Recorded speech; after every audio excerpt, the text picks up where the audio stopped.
What is going on, everybody? Welcome back to the Screen Kings. Christian here, and today I am going to be reviewing for you guys the new Tyler Perry film, Medea's Destination Wedding. Uh, First off, I am not going to keep it spoiler free. I feel like there is no need to. This film, we can lay everything on the table. There's nothing that is not up for discussion. So if you're worried about spoilers for this new Madea movie, you might want to click off and come back after you've seen the video. But I'm going to be in light detail talking about the specifics of Medea's Destination Wedding. I'm not going to bury the lead here, guys. This is one of Tyler Perry's worst films that he has ever done. This is right down there with Boo 2. That's right, Boo 2, one of Tyler Perry's worst films. This Medea's Destination Wedding is right there with it. So that's just to give you a little bit of context of how bad this film is. Also, the film was shot in 6 days. That's right. This film was shot in 6 days. If you had told me this film was shot in 2 days, I would have believed you because that is how bad it is. Okay. 6 days is not a lot of time to shoot a film. I mean, I commend Tyler Perry for being able to do that in such a quick amount of time. But what we get on screen, you might want to put a few more days in shooting or maybe even script writing. And I don't know why Tyler Perry insists on not having a writing room or working on multiple scripts at one time. He almost takes pride in being able to write these scripts on his own or being able to write all these scripts at one time. But what we get on the screen is complete garbage, if I can put it that way. It is not good at all. And what normally saves this type of movie, this type of Tyler Perry movie, is Madea. And here, she does not save the film. And I think this is what makes it one of the worst is that, hey, if you come and you're going to come watch a Madea movie, hey, may not be the most well acted thing, may not be the most compelling story, but at least you will get some fun laughs out of Madea. And unfortunately, here, that is not the case. Madea, at least for me, was not an entertaining part of this film. She was almost a bystander. So, most of this film, guys, felt like a commercial for Atlantis. If you watch the film, it's set in the Bahamas. They take a destination wedding to the Bahamas, and it is set at the Atlantis Hotel in the Bahamas. And there is just, it feels like a bad commercial for the the Atlantis Hotel down in the Bahamas. There's several transition shots that utilize a drone and utilize the kind of the building to show you the landscape of the building. It felt like they went there just to show off this hotel more so than to actually give us a good productive film. But before I kind of dive into my thoughts a little bit more here on this film, let me give you guys a brief synopsis that comes from Google for Destination Wedding. It says, Madea says hello to the Bahamas for a family wedding bankrolled by her nephew Brian, who's less than thrilled about the cost and his future son-in-law. The film stars obviously Tyler Perry as Madea, Casey Davis as Aunt Bam, Tamala Mann as Cora, and David Mann as Mr. Brown, as well as a bunch of other people that I will not get into here today. I do want to give this movie some credit and start off with some of the positives, some of the good things about Medea's Destination Wedding. The first one is that it's on Netflix. So you don't have to go out and spend your money at the theater. You don't need to go out and bring the family to the theater. You don't have to spend all that money on drinks and popcorn and taking the time to travel. You can plop on the couch, plop in your bed, watch it on your phone, watch it on your TV at Netflix at no additional cost to you. So that's a plus. If you already are subscribed to Netflix, You don't have to pay any extra, so you could just go ahead and watch it. So that's a plus. That's a good on the movie, because if you had to go pay extra to go see this in the theater, you would be a lot more pissed rather than just watching on Netflix. So I consider that a win. Also, the film is only 104 minutes long, so it's not too long. So you don't have to sit through it. You know, sometimes one of the worst things about film is if it's not good and it's endlessly long. At least with this one, you're just over 90 minutes. So at least, hey, you can watch it at home. It's not that long.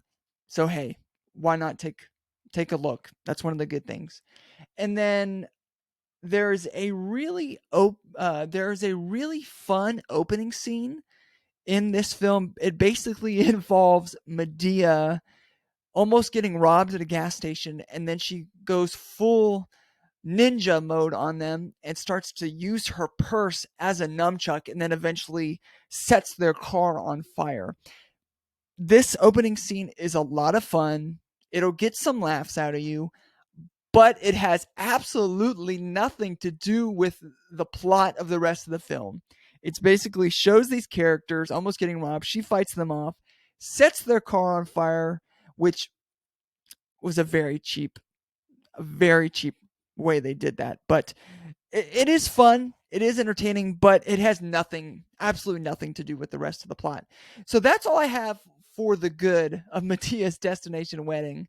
As you can tell, that is not a lot. So there's going to be a lot of bad about this film. So to start us off with the negatives, with the bad about this film, a lot of the scenes are just stitched together. You go from one scene to the next, and each scene almost feels like it's just there for jokes. I'll give you an example. There is a scene with a water slide, and for some reason, Tyler Perry just sits on the scene and allows these characters to argue back and forth about this water slide. And it just seems like we go from one scene to another to show off different aspects of this hotel. And it's not really any form of coherent plot. One scene does not build to the other in any meaningful way. It's just scenes that are stitched together to show off this hotel, to give maybe a little bit nuggets to progress the plot forward. But really, these scenes are just stick together to show off the hotel, it feels like. Also, scenes just go on and on forever. It seems like Tyler Perry will just have people stand or sit in different positions, like at a buffet or in a hotel room, and just tell them to go at it. I don't know if he wrote this. I imagine he didn't, because these characters just argue back and forth nonstop. And you're just sitting there with this scene, and they're just going back and forth. And it's almost like the editor didn't know where to stop the scene, what to edit out. It almost felt like they just left everything on the table. And it seems like Tyler Perry just let these characters go on and on. Hopefully, I guess, to get some sort of laughs out of it, but you end up just having characters arguing with one another, and it doesn't give you any return in laughs. You're just watching these characters bicker back and forth, and the scenes just keep going on and on and on and on and on, and eventually it just gets tired and annoying, and then you're on to the next one, and those go on and on and on. It just doesn't really have any momentum to the pacing of the film. The characters here are also very one note. There's no depth to the characters. To give you guys an example, Aunt Bam, as I mentioned before, played by who's she played by? Aunt Bam is played by Cassie Davis. She is just basically here. Her character is basically here just to be horny and thirsty after young guys, and that is just her joke. That is her thing throughout the movie, and that's all she's really there for. Also, Uncle Joe, he's just there to be like he always is just to either get on Brian or to, you know, be pimping women, if you will. He calls them hoes in the movie, but be pimping women. You know, these characters are just very one dimensional. And like Cora, the character of Cora, she's just there to scold and react to people. Like, why you can't say that? You know, you can't do that. And she's got this kind of face on her, and that's all she's just doing there to react and say, oh, just stop. And that is all she does. There's no development of characters. There's no, any dimension to them. They're just one note. They serve a purpose and a joke, and that's how they exist through, the entirety of the film. Another thing that I thought was very interesting, especially when we apply it to real life, is that they do things in the film that would not happen in real life at all. So they find out that one of their family members, Medea's, I think, great niece, is getting married in less than 2 weeks. So they got to get passports. So they go to this one place, I guess it's the DMV or something, to get passports. They have less than 2 weeks, and they go in there, and this is another example of them dragging out scenes for a joke. But they basically go in there, and they're able to get their passport picture, their actual passport, and all their other documentation taken care of in like the span of this scene. It is absolutely ridiculous. It takes you out of the film, and obviously, you want to be able to suspend your disbelief in films, but here you just can't do it. It's just like, is anyone, if you've gotten a passport, it's completely funny that it would only take them this amount of time to get their passport. That's another scene that is just dragged out continuously to the point where Madea falls through a glass window. It's not funny.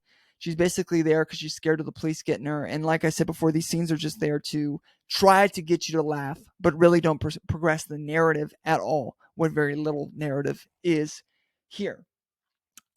Just to give you guys another example of how bad this film is, there is a plane sequence where basically the characters are boarding the plane, and Mr. Brown is talking about having to defecate on the plane, and he says something on the lines of having to drop a bomb, and then he gets attacked, as you can imagine, by the air marshal. And it is just absolutely ridiculous. It is not funny at all, and it's just a great example of just the film trying to get a laugh out of you and nothing really working at all. And to just again highlight how bad this film is, there's another part of this same scene on the plane where you have Cora, Bam, and Madea sitting, in their seats on the plane. And basically they hit turbulence, right? But it's funny because the characters or the actors start shaking before the background or before you hear the noises the plane's taking. So they're just basically for like 5 seconds shaking in their seat before the background actually catches up and the plane starts to shake and you hear the actual turbulence noise. And I just laughed out loud. That was the biggest laugh that this film got out of me, just because of how ridiculous it was. It was absolutely ridiculous, and it just paints a picture for you guys, hopefully, of just how moronic and just how poorly executed this film is. Lastly, something that really bothered me here was that I just want to say that just because you have characters tell you their backstory, their tragic backstory, what they went through behind or in front of soft music, doesn't endear us to the characters. There's a scene towards the end where one character that you absolutely despise towards the beginning, because he's just kind of a cocky douche, if I may. And then all of a sudden he's at the end sharing his backstory with Brian, and there's soft music, and the film tries to manipulate your feelings to actually care about this character, and they do the same with the niece's mom as well. And you absolutely do not care. These characters felt like just horrible people, and the film tries to manipulate you to feel some sort of way about it, but it's very inorganic, and it's like I said, it's very manipulative. They try to play on those emotions, and it does not work. It does not work at all. So as you guys can tell, there's a lot of bad about this film, not so much good. So I'm going to give Madea Destination Wedding a 3 out of 10. I do not recommend it. I do not think this is something you should watch, even if it is on Netflix. There's much better things to stream on Netflix and other platforms if you want to watch a film at home. So overall, guys, I would give Medea's Destination Wedding a 3 out of 10. If you saw the film, let me know what you thought of it down in the comment section below. As always, if you liked the video, please make sure to give it a like and subscribe. And until next time, thank you so much for watching, and bye-bye for now.